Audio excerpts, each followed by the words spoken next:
आंखों देखी news channel में आपका स्वागत है। आइए चलते हैं आज की बड़ी खबरों की ओर। खबर अच्छी लगे तो लाइक एवं सब्सक्राइब जरूर करें। विकासशील इंसान पार्टी के प्रदेश उपाध्यक्ष सह जिला परिषद के प्रतिनिधि संतोष कुमार से बिहार विधानसभा चुनाव को लेकर चर्चा। गया बिहार विधानसभा चुनाव को लेकर सभी पार्टियों में सरगर्मी तेज हो गई। सभी पार्टी अपनी अपनी उम्मीदवार ठोक रही है। इस दौरान विकास इंसान पार्टी के प्रदेश उपाध्यक्ष संतोष कुमार ने कहा, इस बार की सरकार बनना तय है और टिकारी विधानसभा के लोगों ने सत्ता परिवर्तन का मन बना लिया है और तेजस्वी यादव को मुख्यमंत्री बनने से कोई नहीं रोक रहा। अगर टिकारी विधानसभा क्षेत्र से जनता हमें मौका देगी तो विकास करने का काम करूंगा। वहीं होमगार्ड अभ्यर्थी के साथ दुष्कर्म के मामले पर संतोष कुमार ने कही बड़ी बात। उन्होंने कहा, आज की सरकार सभी मुद्दों पर हो रही है फेल और जिस तरह से बिहार में दिन प्रतिदिन हत्याएं, लूट और बलात्कार जैसे अपराध हो रहे हैं, कहीं न कहीं प्रशासन की कमी जरूर हो रही है। नमस्कार, मैं राजेश। अभी हमारे साथ देख रहे हैं वीआईपी पार्टी के प्रदेश उपाध्यक्ष संतोष कुमार जी हैं। हम आज इनसे चर्चा करेंगे क्या अगर महागठबंधन की सरकार बनती है तो सबसे पहली प्राथमिकता इनके लिए क्या रहेगी और साथ साथ ये कैसे टिकारी को विकास की ओर लेकर के जाएंगे। सर देखिए, सबसे पहले आपके चैनल के माध्यम से हम सभी दर्शकों को धन्यवाद देते हैं और सभी का अभिनंदन करते हैं। टिकारी में जहाँ तक बात आपका जो सवाल था महागठबंधन को लेकर, अगर महागठबंधन की सरकार बनती है तो बिल्कुल काम किया जाएगा। जो मूलभूत आवश्यकता है जिसके ऊपर अभी काम किया नहीं गया है, जो मूलभूत आवश्यकताएं हैं, जनता की जो बेसिक नीड्स हैं जिसके ऊपर अभी काम नहीं हुआ है। जैसे जो बोलते हैं ना कि सबसे पहले इंफ्रास्ट्रक्चर में सरकार से लोगों को क्या चाहिए, सड़क, बिजली, पानी, मुख्य रूप से पढ़ाई लिखाई, दवाई, यही सब चाहिए। बेसिक सुविधा तो यही है। आज बेसिक सुविधा के इसमें अगर आप रोड के इसमें जाते हैं कि हर गांव को कनेक्टेड हुआ क्या रोड से, तो इतने सारे केंद्र सरकार से और बिहार सरकार से इतने सारे स्कीम के बावजूद अभी काफ़ी सारा ऐसा रोड है जो कि अभी भी कनेक्टेड नहीं हुआ है।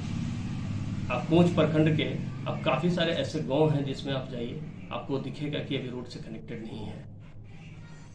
आपके टिकारी प्रखंड में ही आप बहुत सारे ऐसे गांव में जाइए, दलित, महादलित, पिछड़े लोग के गांव में जाइए, आपको दिखेगा कि रोड अभी भी गांव में कनेक्टेड नहीं है। रोड के और गांव के अंदर की बदहाली आपको समझ में आएगा कि अंदर आप क्या है, अंदर लोग चल नहीं पा रहे हैं। आपको बहुत ज़्यादा दूर का नहीं, यहीं पे हम लोग बैठे हैं, यहीं पे बगल की बात करते हैं। साउथ यूनिवर्सिटी इतना बड़ा यूनिवर्सिटी है, पॉपुलर है, यहाँ पे हमेशा राष्ट्रपति राज्यपाल सब आते रहते हैं। अब बगल में देखिए कि दरियापुर नाम का गांव है। दरियापुर गांव में आप पैदल घूम जाइए गली में, अब तो समझ में आएगा कि क्या स्थिति है। लोग अपने घर से निकल नहीं सकते हैं, चलना तो दूर की बात है। तो ये सब काफ़ी सारे बेसिक चीज़ है जिस पे काम करना चाहिए। आप पेयजल की समस्या देखिए, नल जल का समस्या देखिए, सरकार करोड़ों करोड़ रुपया इस पर खर्चा कर दिया नल जल पे, लेकिन आज स्थिति देखिए कि नल जल का क्या है, नल जल से कितने लोगों को लाभ मिल रहा है और कितने लोग नल जल के कारण प्रॉब्लम है। क्योंकि नल जल के कारण आप चापाकल भी सरकार देना बंद कर दिए, तो नल जल भी नहीं है, चापाकल भी नहीं है, तो आज पेयजल की भरपूर समस्या है जिसकी सरकार के द्वारा नहीं मिल रहा है। 2025 में सर बिहार में विधानसभा चुनाव होने जा रहा है, क्या रणनीति रहेगी? सत्ता में लोग बैठे हुए हैं, वो सब दबंग हैं, तो उनके गिराने के लिए क्या रणनीति रहेगी? देखिए, सबसे पहले तो एक बात बता रहे हैं कि सत्ता में जो लोग बैठे हुए हैं वो जिस प्रकार से कार्य कर रहे हैं, जो उनकी कार्यशैली है, वो कार्यशैली का कोई अपना जो एक होता है ना कि एक मैनिफेस्टो होता है, एक अपना रणनीति होता है, एक कार्य करने की एक रोड मैप होता है, उसकी कमी है। क्योंकि अभी हम लोग हाल फिलहाल में देखें कि महागठबंधन ने कुछ मांग किए थे, मांग किए कि हम लोग पेंशन 1500 करेंगे, हम लोग 200 यूनिट बिजली को फ्री करेंगे। ये सब महागठबंधन के मांग में से ये सब 2-3 मांगे थी जिनको इन्होंने कॉपी करके उसी का एक पार्शियल अंग, मतलब एक बोलते हैं कि मतलब आंशिक रूप से उसको पूरा करने की कोशिश की गई। 1100 रुपया पेंशन एनडीए सरकार ने किया, 125 यूनिट बिजली को फ्री किया। तो ये क्या था, 200 यूनिट के जगह 125 यूनिट क्यों किया? फिर महागठबंधन का जो मांग था वो 200 यूनिट का था, आप 125 यूनिट करके क्या साबित करना चाहें? बात तो वही रहा कि हम कॉपी करके काम कर रहे हैं, अपना रोड मैप तो था नहीं। उनके मैनिफेस्टो में कभी ये नहीं था कि बिजली को फ्री देना है। नीतीश जी के पुराने भाषणों में आप, माननीय मुख्यमंत्री के पुराने भाषणों में आप सुन सकते हैं कि बिजली क्या फ्री देने की चीज़ है। इस प्रकार का बाइट्स उन्होंने काफ़ी बार दिया था। तो आखिर क्या ऐसी जरूरत आन पड़ी कि बिजली आपको फ्री देना पड़ गया? ये तो महागठबंधन का डिमांड था। तो मोटा मोटी ये कहना है कि रोड मैप महागठबंधन बना रहा है और उस रोड मैप पे एनडीए चलने का काम कर रहे हैं। अपना कोई उनका रोड मैप नहीं है बिहार को विकसित करने के लिए। आज महागठबंधन का जो टारगेट है, महागठबंधन का जो मैनिफेस्टो है, वो ये है कि बेहतर सिंचाई की व्यवस्था, पढ़ाई की व्यवस्था, दवाई की व्यवस्था, कमाई की व्यवस्था, ये सारी व्यवस्था पे काम कर रहा है। तो इसके ऊपर महागठबंधन काम कर रहा है और इसके लिए जनता इनको साथ भी देने को तैयार है और जनता पुरजोर समर्थन के साथ इस बार बदलाव करना चाह रहा है। अगर विकास इंसान पार्टी टिकारी से अपने उम्मीदवार की दावेदारी ठोकती है तो उसके लिए क्या कहना चाहेंगे आप? जी बिल्कुल, हमारे वीआईपी पार्टी के नेता और सुप्रीमो आदरणीय श्री मुकेश सहनी जी जिस प्रकार से अपना बिहार में जिस प्रकार से पार्टी का दिनों दिन पार्टी बड़ी होती चली जा रही है, अगर टिकारी से उम्मीदवार देते हैं तो टिकारी में भी हम लोग पार्टी के सारे लोग मिलके जमीन पे पार्टी को काफ़ी मजबूत बनाने का काम कर रहे हैं और ये मजबूती महागठबंधन को और पार्टी ये दोनों को साथ देगा। और दूसरी बात है कि अगर वीआईपी पार्टी से ये निर्देश आता है कि चुनाव लड़ना है तो उसमें भी यहाँ के लोग पार्टी के जो भी कार्यकर्ता हैं और जिनको भी उम्मीदवार बनाएंगे वो सब मजबूती से यहाँ लगे हुए हैं और मजबूती से यहाँ पे काम करेंगे और महागठबंधन के साथ चुनाव लड़ना ही है तो महागठबंधन के साथ मजबूती से चुनाव लड़ेंगे और सारे वादों को पूरा करेंगे। और चुनाव को जान ही रहे कि बदलाव की स्थिति है तो भाई चुनाव तो यहाँ पे निकालेंगे महागठबंधन, उसमें कहीं कोई दो राय नहीं है। सर, देखा जा रहा है कि बहुत सारे लोगों में आक्रोश नजर आ रहा है। कुछ लोगों का आक्रोश महागठबंधन की ओर भी है, कुछ लोगों का आक्रोश एनडीए की भी ओर। तो इस आक्रोश को कैसे महागठबंधन दूर करेगी? देखिए, आक्रोश अभी है जो इस प्रकार से हो रहा है कि कोई आदमी कुछ जैसे होता है ना कि कुछ बता के आज के डेट में कुछ ना कुछ प्रलोभन दे के लोग लगे हुए हैं कि भाई किसी का निजी और व्यक्तिगत लाभ के लिए लोग कहीं ना कहीं बात कर रहे हैं। लेकिन आज स्थिति आप टिकारी की देख सकते हैं कि पिछले 10 साल 15 साल में क्या स्थिति हुआ। आज स्थिति ऐसा है कि लोग विकास ऊपर से बहुत सारी योजनाएं आ रहे हैं, लेकिन टिकारी अगर विधानसभा की बात करें तो टिकारी विधानसभा में आप कितने सारी चीज़ों की कमी है, इस चीज़ को भी देखना पड़ेगा। टिकारी में आज बहुत सारे स्कूल हैं जिसके पास अभी तक भवन नहीं है। हाई स्कूल को बना दिया गया, लेकिन आज 2 कमरे 3 कमरे से हाई स्कूल चल रहा है। कैसे चल रहा है बताइए? पूरे सारे लोगों को पढ़ने के लिए बैठने के लिए क्लास भी तो नहीं है। तो ये सब जो बेसिक है, मूलभूत आवश्यकता है, जिसके ऊपर काम करने की आवश्यकता है, जिसके ऊपर काम ही नहीं हो रहा है।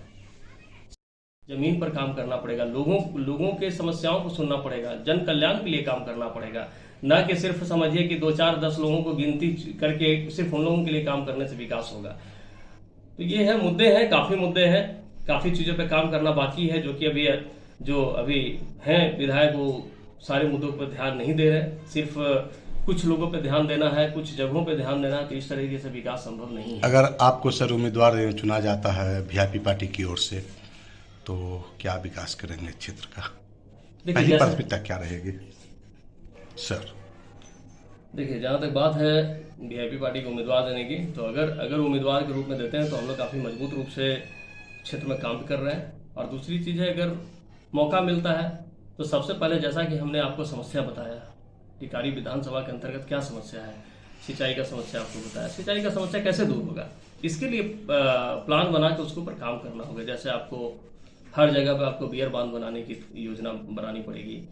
बियर बांध बना के हर पाइन से हर खेत तक कैसे पानी पहुंचे, इसकी व्यवस्था करानी पड़ेगी। दूसरी चीज़ आपको है, जहाँ तक स्कूल की बात है, स्कूल में आज पढ़ाई की व्यवस्था आप देख रहे हैं कि कैसे लचर पचर व्यवस्था है। तो पढ़ाई की व्यवस्था कब होगी सुदृढ़? जब आप एक तो बैठने के लिए बेसिक जो भवन होता है उसका एक आप दीजिएगा कि हर जगह पे भवन उपलब्ध हो। दूसरी चीज़ है कि शिक्षकों को अन्य कामों से हटा के आप शिक्षा की ओर उनको फोकस करने के लिए बोलिए। आज शिक्षक किसमें व्यस्त है? आज शिक्षक शिक्षा को छोड़ के, पढ़ाने को छोड़ के बाकी सभी चीज़ों में व्यस्त है। कभी बीएलओ बनना होता है, कभी जनगणना करना होता है, कभी आपका और भी अन्य प्रकार के काम है, उसमें लोग व्यस्त हैं।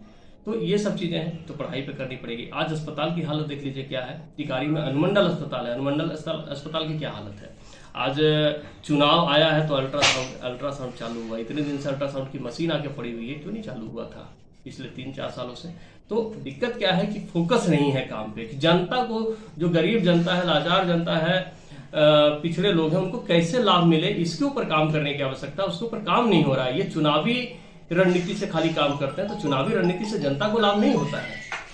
कानून व्यवस्था को लेकर क्या करना चाहिए? कानून व्यवस्था की आप हालत देखिए, कानून व्यवस्था को भी मजबूत करने की जरूरत है। आज आप इसको देख रहे हैं, ब्लॉक की हालत देखिए, ब्लॉक में आप जनता से जाके लीजिए बाइट्स, आप तो पत्रकार हैं, आप पूछिए कि किन्हीं लोगों का बिना पैसा का भी काम होता है क्या ब्लॉक में, अंचल में, कहीं पे भी बिना पैसा दिए हुए टेबल से, एक टेबल से दूसरे टेबल पे पेपर नहीं पहुंच रहा है। आज इतनी व्यवस्था, ट्रांसपेरेंट, ऑनलाइन सारा चीज कर रहे हैं, बावजूद उसकी ये कंडीशन है। तो सर अभी हाल में गया में सर एम्बुलेंस कर्मियों के द्वारा, कुछ स्टाफ के द्वारा सर एक होमगार्ड अभ्यर्थी के साथ दुष्कर्म किया गया, इस पर क्या कहना चाहेंगे आप? ये एक निंदनीय घटना है। इस पे भाई हम लोग तो यही कहेंगे कि प्रशासन को इसका जल्द से जल्द जो उचित कार्रवाई है इसके ऊपर किया जाए, क्योंकि इस तरह की घटना कभी भी, मतलब ये निंदनीय ही है और शर्मनाक घटना है।